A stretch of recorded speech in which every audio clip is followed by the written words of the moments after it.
You've been lied to. These so-called healthy vegetables that you're probably eating every day, they're actually not burning fat, they're fueling it. I'm talking about inflammation, stubborn belly fat, joint pain, all getting worse because of a few foods you were told were healthy for you. In the next few minutes, I'll expose which ones are sabotaging your health and what to eat instead. This will flip everything you thought you knew about nutrition. The first vegetable is spinach. This is what's called an oxalate bombshell. You see, spinach is extremely high in oxalates. Some of you may not know what an oxalate is. It's a nasty anti-nutrient that builds up in your joints and your tissues, and it creates joint pain. It could lead to kidney stones and inflammation and even weight gain and weight loss resistance. When we look at these oxalates through a microscope, for those watching on YouTube, you can see what it looks like. It looks like tiny little sharp crystals, and that's what they are. These sharp crystals, they inflame your gut. They lead to leaky gut and can trigger autoimmune conditions as well. And they also remove minerals from your body. They are chelation agents. That means it removes things.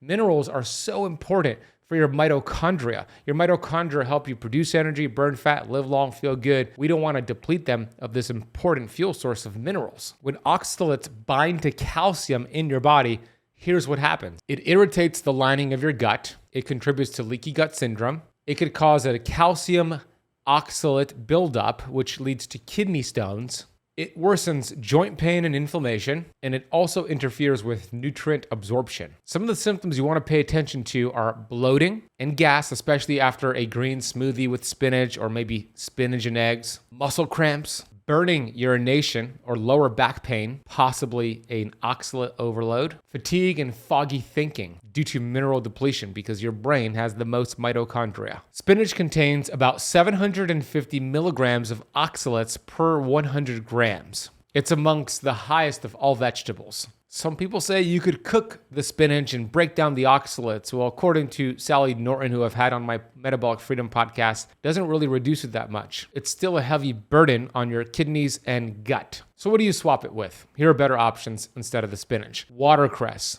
arugula, steamed broccoli. These are lower in oxalates and rich in antioxidants. The second vegetable is Swiss chard. This is the kidney stressor.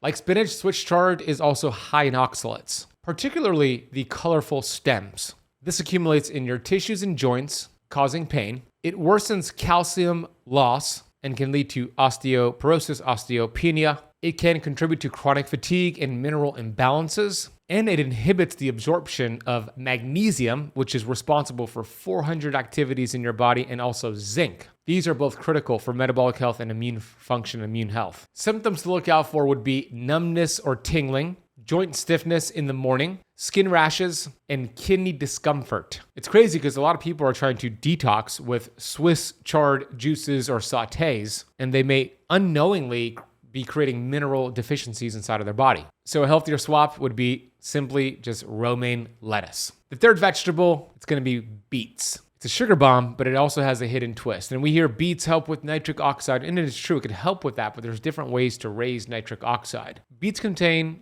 a decent amount of sugar, about 10 grams per serving. It has oxalates, just like the spinach and the chard we just mentioned. It does have nitrates, which is beneficial for blood flow, nitric oxide production when your gut microbiome is healthy. The issue is, especially with people that are overweight, insulin resistant, diabetic, beets will spike your blood sugar and insulin levels. Oxalates worsen the inflammation and joint pain. And supplements like commercial beet powders often contain oxalates and sugars inside of it. Symptoms to pay attention to would be blood sugar crashes after consuming it, so feeling tired after a meal, fatigue after the beet juice, joint aches and brain fog, and migraines, especially in those that are very oxalate sensitive individuals. Beets are also taken from the ground. They're a root, and they could actually contain heavy metals from the soil, especially a heavy metal called cadmium. This is a toxic metal that disrupts hormones and mitochondria. So what do you swap out the beets for? Celery, fennel, and radishes. These are gut-friendly, anti-inflammatory,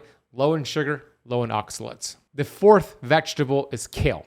This is a thyroid disruptor in disguise. Kale contains goitrogens. These are compounds that suppress thyroid hormone production. They also contain oxalates and thiocyanates. This disrupts iodine uptake, And they're often sprayed with pesticides. They're on the Environmental Working Group's what's called Dirty Dozen list. When you consume kale that's been sprayed with glyphosate, like most of the kale out there, the glyphosate is highly inflammatory in your body. It's mitochondrial poison, and it leads to inflammation. So what it does, it slows down thyroid production, interferes with metabolism, energy, and weight regulation, and it increases your toxic burden from the pesticides. The most common symptoms include a sluggish metabolism, cold hands and feet, that's a thyroid slowing down, constipation, difficulty losing weight, and brain fog. Some people, they juice kale. That is not a good idea. The goitrogens and the pesticides become concentrated, doing more harm than good for thyroid health. So what do you swap it with? Fermented vegetables like sauerkraut is much healthier. It supports the gut and it supports thyroid health. I would also include kimchi as a fermented vegetable that is approved on my list. Number 5 is going to be potatoes, both white potatoes and sweet potatoes. This is high glycemic starch. It spikes blood sugar and insulin, signaling fat storage. Potatoes contain a high amount of an anti-nutrient called lectins, especially in the skin of the potato. This disrupts your gut lining and also causes fatigue. Potatoes are also a nightshade. This triggers inflammation and gut issues. They're also heavily sprayed with glyphosate pre-harvest. So when you consume it, it drives fat storage, especially around the belly, worsens insulin resistance, promotes chronic cravings, and may contribute to autoimmune flare-ups. Some of the symptoms to pay attention to is an energy crash after consuming it, puffiness and bloating, redness as well, difficulty burning fat, and mood swings because of a blood sugar roller coaster.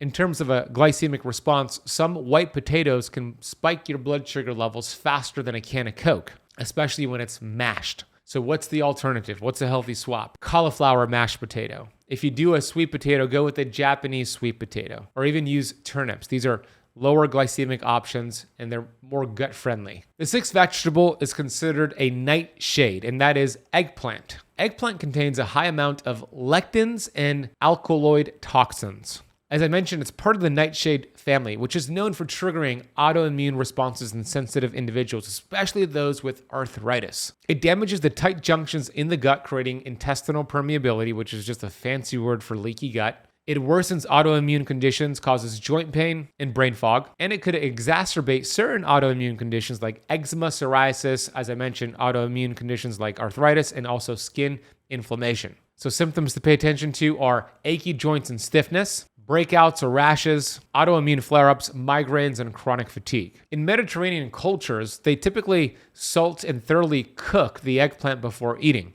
which does reduce the lectin content, especially when you pressure cook it. But here in the West, we often undercook it or even eat it fried, compounding the harm. So you want to swap out eggplants with zucchini, peeled and cooked. Also asparagus and even mushroom. Those are better options. The 7th vegetable is corn, which technically is not even a vegetable. It's a starchy grain. And most of the corn out there is genetically modified, and it's loaded with glyphosate. Corn contains amylopectin A, which spikes blood sugar faster than white bread. It has a protein called zein protein, similar to gluten, irritating the gut. It contains lectins and mycotoxins from moldy storage, and you'll typically find corn in processed foods like chips, cereals, oils, tortillas, and even healthy snacks. When you consume it, it disrupts the gut lining, worsens insulin resistance, feeds harmful gut bacteria, and creates chronic cravings and carb dependency. Some of the most common symptoms are cravings for more carbohydrates, belly fat retention,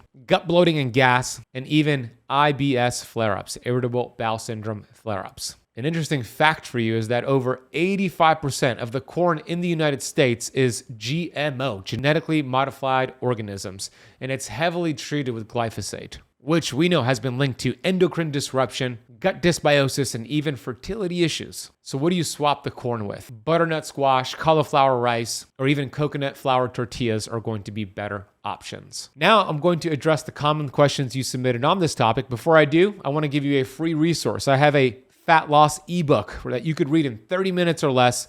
It has 3 easy steps to follow to help you lose 10 pounds in 7 days, and it has all the meal plans taken care for you.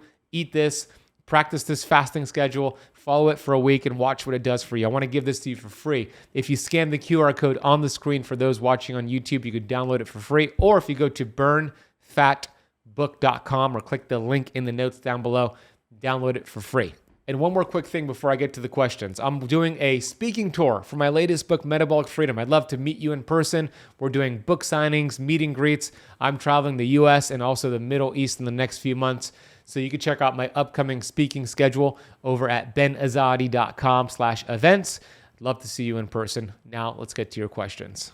If these veggies are so harmful, why do doctors and dietitians keep recommending them? Several reasons. Number one, doctors in a 4-year degree, they get less than about 15 hours of nutrition training. And a lot of that nutritional training is based off of old research. Same thing with dietitians and nutritionists. It's based off of old data.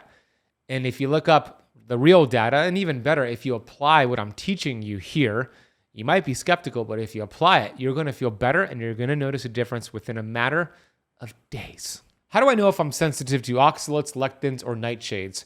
Look, if you have any symptoms right now, let's see if reducing your toxic load of these vegetables improves those symptoms. And chances are it will, and that will show that you have a sensitivity to these anti-nutrients. Should I stop eating all green leafy vegetables completely? No. I gave you a list of a few of them that are better. Everybody's so different. You want to consume them and pay attention to how you feel in the next 24 hours. If you notice symptoms, then that vegetable did not agree with your body. Are nightshades like tomatoes and peppers just as bad as eggplant? They're also in the nightshade family, so this is a good question. For some people, it can be, especially if you have arthritis. Typically, for a lot of people, tomatoes and peppers can flare that up, but everybody's different, so you always want to pay attention to how you feel, your symptoms. Your symptoms are not the problem. They're actually an amazing gift from your human body. They're your body's way of telling you, hey, that food didn't agree with you. So the joint pain, the brain fog, the postnasal drip, pay attention to that and link it to the food you had that same day. And you could understand if that tomato, pepper, or eggplant was not for you, or maybe you ate it and you felt just fine. Everybody's so different. Those are the 7 vegetables. Share this with somebody you know. Follow the steps. Check out the links that I mentioned in the notes down below. I want to thank you for watching and thank you for listening, and I'll see you on the next episode. And if you love this episode and you want to learn more about what I believe is Mother Nature's multivitamin, then you want to consume eggs. And there's some incredible, shocking benefits of consuming just 4 eggs a day. Anti-inflammatory, fat loss, great for autoimmune. I have a whole lesson I just published on this topic. I'm going to show you a clip. So check out a clip from that lesson, then click the video on the screen, and I'll see you in that next lesson. This is going to be really controversial. It might piss off your cardiologist, but we'll get into the research on why I chose eggs as that one superfood to consume every day for at least the next 30 days, the right way to shop for eggs, how to cook your eggs, and if eggs actually increase risk of heart disease. One of the big things that people say